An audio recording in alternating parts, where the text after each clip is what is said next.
Welcome to the Finding the Magic podcast, where books come alive. I'm Tricia Copeland, a fiction author and host of this show. If you love books, finding great reads, and hearing about the story behind the story directly from the authors, this is the place for you. Whether you like fantasy, science fiction, dystopian, or romance titles, I think you'll find something to love in my playlist. Listen in to discover something magical about a book or two today. Hi, Deborah. Hello, how are you today? I'm great. How are you? Very well. I'm sitting here in Vancouver and it's been a beautiful day, so this is a great ending to it. Awesome. Today we have Deborah Wilde. She is an urban fantasy author, primarily YA or adult? No, adult. Adult. Okay. Yeah. Adult urban fantasy author. I looked at some of your titles and cannot remember the names now. So, where would you like to start? I saw a lot of books published. So, you can start at the beginning or you can start with like your most recent, whichever you'd like. Well, we could start at the beginning. It's funny when you asked if it's YA or adult because previous to this pen name, I had a pen name that was Tallulah Darling that was just YA. It wasn't urban fantasy, it was YA. There was some magic in it. But then when I decided to write this particular pen name in 2017, I started with a heroine who was 20. So I was sort of edging out of the YA into adult. It's very spicy. It's probably my spiciest series of all of them. But I started her because the thing I loved about writing a 20-year-old is I could start her as a complete hot mess and have a lot of growth and pain to put her through by the end of those 7 books. So, and then I kind of kept sort of jumping ahead. So that was the first series, the Unlikable Demon Hunter books. Then I did the Jezebel Files, and she was 28 and very cynical. It was very more film noir. Then I jumped to my Magic After Midlife, which with had a heroine in her 40s, which was a joy to write, and that's actually what I'm returning to now. And then I wrote another series, The Bedeviled AF, which had a heroine who was 30, but I've gone back to a heroine in her 40s because I just love writing women with experience and scars and, smarts. Fun. That's really interesting because I just finished reading and I can't believe I didn't read this before. I tried it like 2 times before, but the book club, Southern Book Club's Guide to Slaying a Vampire, I just finished that. Have you read that before? I think I did. If I haven't read it, I know the title because it's such a great title. Like it really Yeah. stuck with me. Maybe And I'll I'm give from the South and I love vampires. And so I tried to read it like 2 times before this and just like didn't jump in fast enough or it didn't catch me fast enough. And this time I was like, okay, I have the audiobook. I'm going to do it. And I loved it. I turned out to love it. But those are, like you said, they're older characters, they're moms, they're doing the carpools, they're baking the cookies, and then they have this vampire to slay. yes. I think I did read it because that's sounding very familiar. Yeah. Well, fun, fun. So, and now I already forgot all the names of your series. Why don't you, the 20 something series, we'll start with that one. Okay. So that series it's called the Navacat series because that's her name, but everyone calls it the Unlikable Demon Hunter because every title has Unlikable Demon Hunter in the title. And that one started for me because I had been reading a lot of articles at the time about how male characters could be complex and unlikable. Like you had Tony Soprano, you had Dexter, you had, all these male characters, and female characters had to be likable. And my head was exploding at the time from the number of articles I kept coming across. And I just went, nope, I This is reject not that. fair. This is not fair. So I'm going to have a character who she is likable, but not by any kind of, I don't know, puritanical is not the right word, but sort of conscripted mores of what likability in a female character is. But she's determined and she's loyal and she has a lot of wonderful characters. It's just she's complex and she's nuanced and and she's a bit of a disaster because she's 20. But like I said, it gave me a lot of growth that I could do with her. So it was a lot of fun. And so every book is structured around one of the 7 deadly sins. And so I actually took a page out of the writing room of Buffy for this because I remember hearing them talking about how they would try to find the greatest, like whatever the biggest humiliation that a teenager might face, and then what was the monster that embodied that. And that really stuck with me, and I really love that. So I tried to figure out, well, what is the demon that embodies this particular sin that I'm exploring in this book, and then how does it relate to Nava in Oh, each book? that's okay. So that's a finished 7 book series, Yes. which, that's the seven deadly sins gave you that like closure of, okay, this is going to end here, right? That sounds super cool. So the unlikable, it's decided sort of turn unlikable demon series. And does she grow and Yeah. progress in age Oh during the yeah. series? Oh, Okay. no, I mean she turns 21, so it's like, Oh, okay. So, oh, just under wow. a So year. she It's has. not a huge amount of time that passes, but it's a huge amount of growth.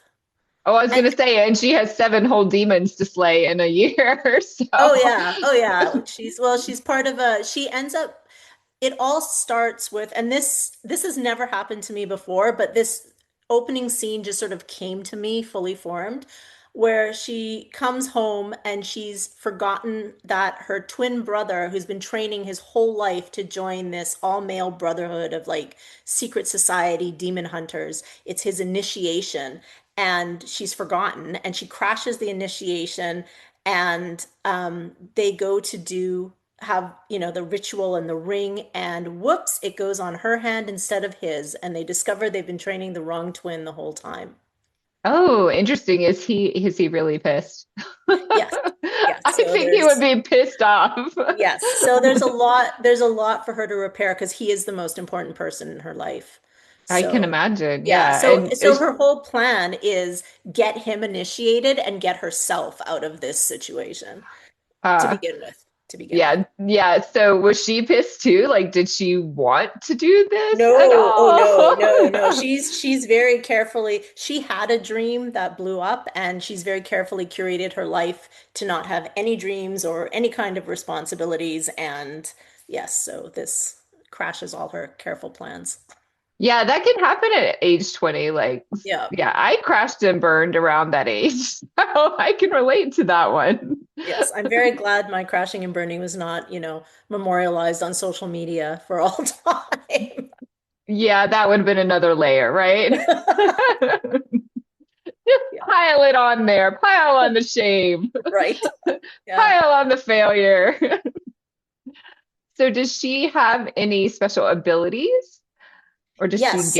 gain any special Yes, abilities? she gains magic abilities. So Okay. all of my heroines, whether whether magic is hidden or known, because I kind of switch between the two depending on the series, they tend to gain magic in the first book.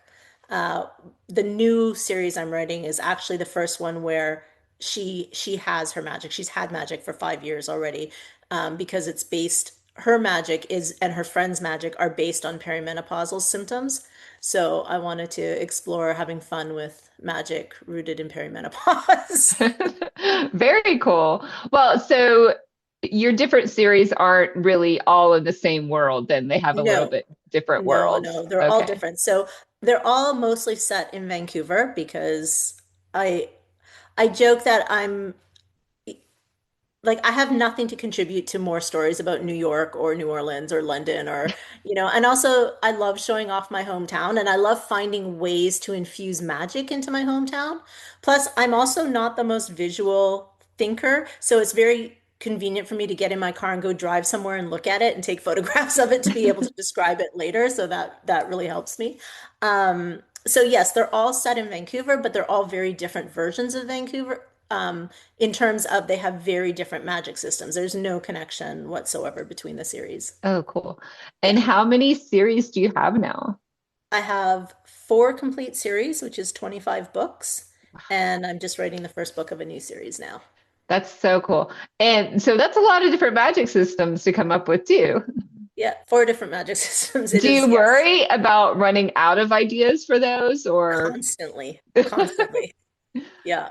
Yeah, I have friends who write in the same universe and they're like they worry about, doing the same thing over and over again. And I'm like, to me, that sounds really great, like knowing you can go back to that.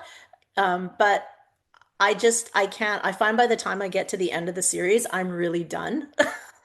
And I need that fresh and shiny, except with the fresh and shiny comes the, oh no, what have I gotten myself into here? Yeah. With all your series, do you plan them out in like, well, it seems like with the Seven Deadly Sins, Unlockable Demon Hunter, when you had that planned out, so the View Seven. On the rest, do you plan them out? So you like one it with my series, I accidentally had like a rule, and I was like, oh wait, I want to break that rule to yeah, kill the antagonist. And I was like, but I can't break that rule. So I had to be creative about how I was going to get rid of my antagonist. So do you find that coming up or do you have them planned out? I don't have them planned out. I think, well, that's not exactly fair. I have them vaguely planned out. So I tend to know with each of my books, there's a plot that is the main mystery or the main demon to hunt down or whatever it is they're doing, and that wraps up in each book. And I have no idea what those are across series. I also have no idea how many books are going to be in a series. I always go in going, there's going to be 10, and then I'll be like, and then no, there's three, and then there's seven. Like it's just all over the place. Um, but what I do know, I mean, there's two sort of secondary plots that span the series as opposed to the sort of wrapped up in each book. And one is the romance. So obviously they have to end up together. But the other is there's always something personal to the heroine that they're trying to, like some kind of mystery or something they're trying to sort out. So I know where that has to end up. I don't necessarily know how I'm going to get there. Okay, interesting. Yeah, Yeah. I write my books a little bit that way too. So fun. That's fun that there's always that romance portion because I always like those. And I think most, at least most women readers, I'll say that I talk to but that's kind of life, right? We fall in love, we fall out of love. Exactly. We are looking for that special partner to spend our lives with. So Exactly. fun. And do you usually write in first person or what is your Yeah. point of view? Yeah, it's all first person because all my books are very humorous. So for me, first person is the way to sort of be in that zone. Yeah. Fun. So we have humor, we have spice, we have breaking the rules women, maybe a little Yes. bit, Yeah. um, being off the norm scale. That and instead of I have never been to Vancouver. It's on my bucket list, so I it seems like a fun world to live in. It's a beautiful city. It's, again, in term along with, uh-oh, how am I gonna find something new to do magic wise? I didn't start out thinking, oh, part of my brand is gonna be that I'm gonna set all my books in Vancouver. Like I just set the first one in Vancouver because it was my town and I was here. But then people started writing me and they're like, oh, I love that I came to Vancouver and I visited XYZ. And I'm like, that's really cool. So let's do that again. And then it was like, okay, now it's a thing. So it's So, it's finding all the original ways to infuse magic in cool ways into Vancouver. Yeah. well, you could start your own magic tour of the I know. Deborah Wilde tour of Vancouver. If I come there, I want to do that. You got it. We'll do it. So tell me about your newest series then. What is the premise of that? Who are the characters? The completed newest series? The one you just started, you said you only have one book Oh, out okay. for. So it's called Gollum for Broke, Okay. and it's the series is Mad Queens Inc. and it's about a woman who runs essentially a magic fixer agency with her four friends. And she's in book one, she's attacked by a golem, and that just sort of takes her into proximity with the city's only golem maker, and all the events unfold from there. And so you get to see all the dangerous players. You get to see one thing that was I really wanted to explore in this book. I mean, all my series have strong female friendships, but what has become so much like they've just become so much more important to me since COVID, just this connection and, and most of my friends don't live here. So, it's how we make sure to keep making the time for each other and keep connecting. So I really wanted to have those friendships with her three best friends who she runs the agency with at the heart of all of this and really understand that like this is her family and this is what's on the line if she loses it. Oh, those are great values and great I guess themes for those some of my favorite themes. I'm going on this is like my 20-year anniversary this year with all my friends that Oh, I moved to a new town and we're like, okay, we have to do something for 20 years. So oh, that's yeah. amazing. So are you going somewhere special? We haven't planned it yet. We have to plan Oh, it. okay. But yeah. Okay, so golems. Tell me what a golem is. So a golem, so there's a Jewish myth where a rabbi created a golem to save the citizens, the Jewish citizens of Prague, and it was a clay man, and he animated it by writing the word emet in Hebrew, which is truth, on it. And the way to stop it was to scratch out the first letter, which was aleph, turning emet to met, which is death. And so, because I'm Jewish, that was another thing I wanted to explore in my books because when I was growing up, the only time I saw myself reflected in pages was in Holocaust stories. And, those are very important books, but I really just wanted to see a Jewish girl like going through the closet into Narnia or going down the rabbit hole to, Wonderland. So when I decided to start writing urban fantasy, I made a very conscious decision. I wanted my heroines and their love interests to be Jewish. I wanted to draw my magic systems from Judaism and Jewish mythology and get to explore and get to research. And I mean, I'm a very secular Jew, but it's been really wonderful for me to get to research this and find cool ideas to bring in. So yeah, so that's golems have shown up in other series, but uh, yeah, this is the one that really I think they're going to be the most prevalent in this world. Fun. And okay, so they're a magic fixing agency. Do they fix magic in other people, or do they fix magic in things, or do they stop magic, or Oh how no, is so that working? it's more like fixers like in terms of they fix problems. So Okay, they have using magic and magic. so Okay, using magic, yeah. So okay. actually what they call themselves, because she's actually inherited this business from her aunt. And they call themselves balabustas, which is a Yiddish word for it was a label for the professional homemaker, the woman of the house, and who was really like the queen of the house, and she ruled everything in the shtetls. This is where it started off, like in Eastern Europe, way back. And then when they came to the New World, a lot of these women became like union organizers and ran small businesses and really made things better. So they made things better in the house and then they made things better in the community. And so that's how they see themselves. They're these fixers, but they're balabustas. There's no problem they won't take on. So it's not always magic, but for the sake of my book, the A plots involve magic. Right. And is their magic inherited, or is how does that work in this series? So in this series in particular, so chai is the Hebrew word for life. And so what I have in this book is that it's the animating raw spark, which I think is actually I don't remember where that concept comes from, but it's sort of the animating raw spark, and it's in everybody. And for some people, like Jewish, non-Jewish, it doesn't matter. Magic's never just restricted to the Jewish community in my books. But depending on, for some people, when they go through very profound periods of development and change, some of them, that spark turns into something more and it turns into magic. And then they're known as highborn.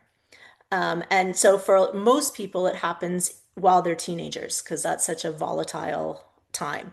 And so you get a lot of shifters during that. Their magic manifests as shifters or invisibility magic or chaos magic and for some people it doesn't happen at all. You get in elderly people, you might get necromancers because that's sort of what they're struggling with there. And so for Tova and her friends, it happens that their magic is based in perimenopause, but they're kind of seen as light or cute versions of like the real people with that magic. So my main character has hot flash magic, but she can't do as much as a regular fire elemental would do. So again, they're underestimated. So it's again something to play with and thematically play with. Right. Yeah, that is a big change. I mean, going from, I don't know, mine was really early, but going from age 40 to 50, it's too, depending on whether you have kids or I feel like just maturing in yourself. Like at age 40, I was like, oh, I'm 40. And I was like, I'm really growing into myself at 50. I was like, I don't give a blank what people think of me anymore. I'm just doing me. Yeah, exactly. Yeah. Well, I love those themes because it really fits in with my show, Finding the Magic. So people are finding magic in themselves, I guess. Yeah, and that's what it's about, finding those ways to find the magic in yourself. Yes. That's really cool. Yeah, I'm just like getting all the good feels from this. And so Thank you so much. yeah, and are all your books the same spice level or are they pretty No. consistent? They're all spicy. So they all, Oh, even if they're slow burn and maybe it takes two or three books, they all get to being spicy. Nava's books, the Unlikable Demon Hunter ones, are by far like hit the ground running, book one, the most spicy all the way through. My next series, maybe a little less spicy, but still pretty spicy. My third series, which was the first heroine who's in her 40s, it's slow burn, just because I was burned out from writing super spicy. So I'm like, I need a couple books. Everyone's like, you better not disappoint us and have, just because she's in her 40s, she's still, and I'm like, yes, yes, yes, I promise you. So it got spicy by book three, and then everybody was happy. And then my fourth series with my heroine who's 30, it's a second chance romance. So oh, again, fun. it made sense to have it be a bit more of a slow burn and just I don't remember if it was book two or three. There's only five books in that series. So yeah, and this one again, it'll be book two or three. Yeah. Yeah, it's really cool that you have those whole age ranges from 20 to 40, 40 plus 50, so that you can, I mean, they're different characters, but as people go through those stages of life and one series may appeal to a reader versus another series. And I like looking back to 20-year-olds and thinking, Yeah. my alternate life, my alternate ego. And it's funny Relive because that a little bit. I'll have readers reach out and they're like, "Where's the heroine in her 60s or her 70s?" And I'm like, "I don't feel qualified to write that yet." I Um, know. So what's next? Remind me the name of this new series. the new series is called Mad Queens Inc. and the book is called Gollum for Broke, and it's going to be Oh, out in October. ooh, October. So Yeah. yeah, so just a few months away. And do you have the next one in the works, or how far out do you plan? This one, I've actually never gotten to this stage. Like I'm deep in editing with my editor right now, and I do not have the book two yet, which has never happened before. But I think as we know, the past little while has been challenging. So it's been hard to be funny and creative on the same schedule I have been in the past. And I think as well, I've been trying to do other things too, like put out a whole bunch of German translations of my books, and so other projects that I've tried to be slotting in. But I've told myself that I have until the end of this month to get everything else off my plate, and then May it's like buckle down, focus, and figure out book two. So Well, there may be some brainstorming involved there, oh something yeah. just like Yeah, I plan to actually make I made my husband leave his job and come work with me. So he runs my Shopify store so I can sell direct. But he used to be a filmmaker, so I'm sure he's already bracing himself that I'm going to make him sit down and brainstorm with me. I was gonna say, how did that happen? I can't even get to my husband to talk about books at all. So like Well, I had been in Kindle Unlimited, which is where you're exclusive to Amazon and you're in the subscription program.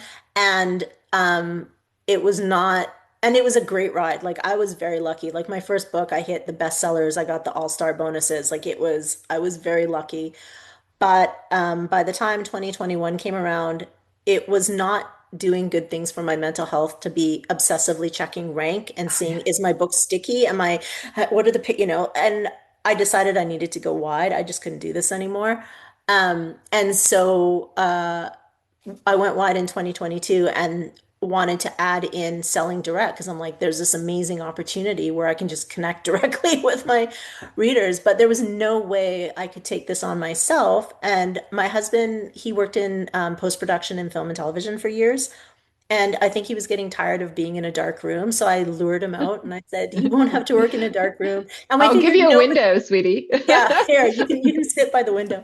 And nobody else was going to care about this business as much as he would anyway, so it just made a lot of sense.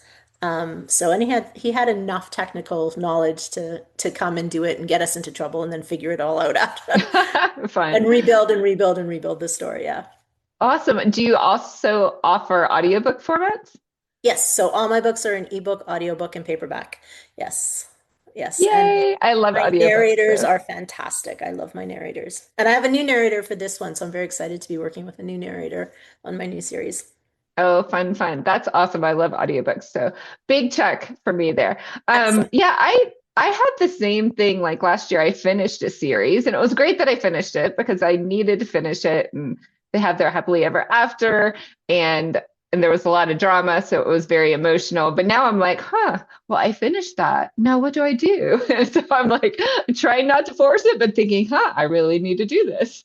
Right? Yeah, it Yeah. is. It's really that balancing act of trying not to force it, but right? Yeah. Yeah. Yeah, I jump out. I know I get the pen name thing because I jump back and forth between YA and romance too. So I Okay. have a different pen name. But Okay. so I did jump into my romance, but now I'm like, I do need to jump back to fantasy because somebody's gonna be pinging me like, what's going on? Yeah, I don't think I could juggle two. I can't even juggle writing two different series at once. Like my brain just doesn't. So I have a lot of admiration for people who can juggle pen names because I'm just like, that is not happening. It's just this one and that's it. Well, it's not at once. I write my fantasy and then I write the romance, and then I write fantasy and then I write romance. So I'm kind of, 6 months and 6 months or a year and a year. Okay. And so switch back and forth because no, I could not do two at once. My fantasy would be all wrapped up in romance, which may not be too bad. So who knows with the romanticy craze. Yeah. Yeah, it's interesting that you talked about Dexter in the beginning because I have this one friend and all she watched was shows like Dexter, House, all of those I mean, Dexter is pretty dark and she was very dark. And so we go on a trip this year and she's like, "Oh no, I'm reading romantasy now." And I was like, "What? Like, who are you right now?" I'm like, "But it's the ultimate escape. It's romance and fantasy. Like you get like both of the escapes in one." So I was like, And I okay, think maybe some I get it. romanticy is dark, right? I mean, Yeah, it's no, not yeah, all. there are dark Yeah. romantasies. Yes, Yeah. true. And I don't know which ones you're reading, right? I didn't ask that question. She could be reading the darkest of the romantasy and it would make more complete sense for her. Right. But yeah, Right. yeah, I need to ask that question. It would make more sense. I don't know why I didn't think of that. I just think of my like little clean romantasies that I usually read. So anyway. Well, tell everyone where we can find you and your books. Okay, so the best place to find me is to come to my store, which is deborahwildbooks.com. And because I offer early releases and bundle discounts and everything that I do not do on the other retailers. But if you have a favorite retailer of choice, I am on Amazon, I'm on Kobo, Barnes and Noble, Apple, Google Play, all the big retailers. And again, I am in ebook, audiobook, and paperback. So pick your format. Super fun. And what is your website besides your shopping website? If you want to come just learn more about me as an author and all my general links, it's just deborahwilde.com. DeborahWilde.com. Thank Yes. you so much for being Thank you here. very much. Um, Next release October of 2026, but Yes. huge back list, Liz? not backlist. It's pretty current, so we won't say that.